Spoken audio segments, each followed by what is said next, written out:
या देवी सर्वभूतेषु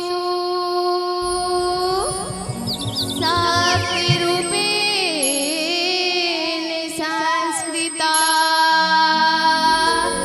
नमः तस्यै नमः तस्यै नमः तस्यै नमो नमः। बोलिए दुर्गा मैया की जय, सुआ महारानी की जय।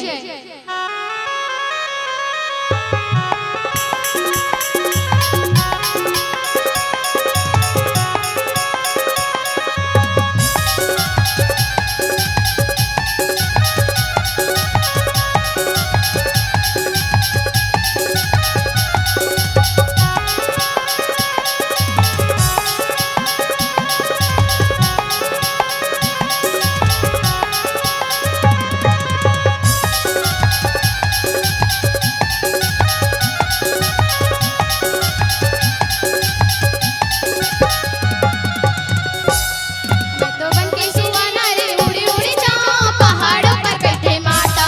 मैं तो बन के सुहाना रे उड़ी उड़ी जाऊं पहाड़ों पर बैठे माता।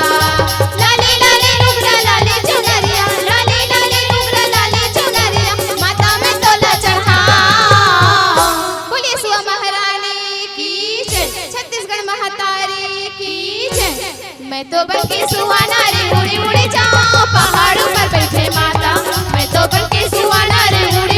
मैं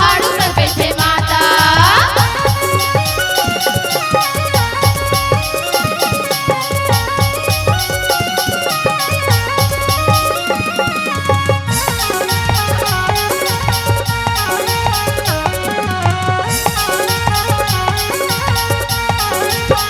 रे उड़ी उड़ी जाऊं पहाड़ों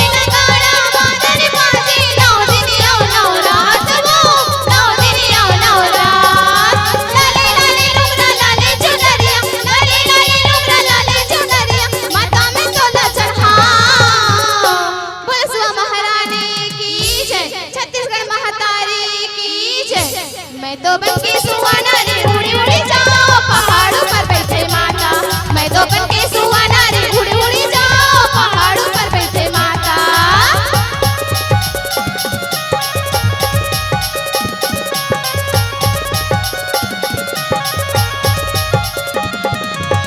माता।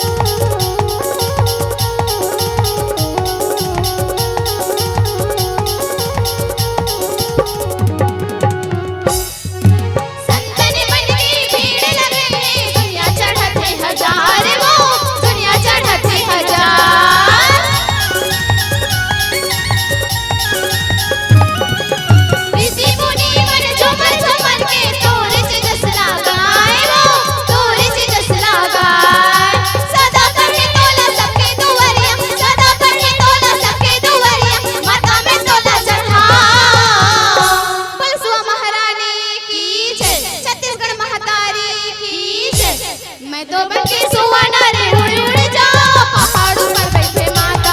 मैं तो बन के सुहाना रे उड़ी उड़ी जाऊं पहाड़ों पर बैठे माता। मैं तो बन के सुहाना रे उड़ी उड़ी जाऊं पहाड़ों पर बैठे माता।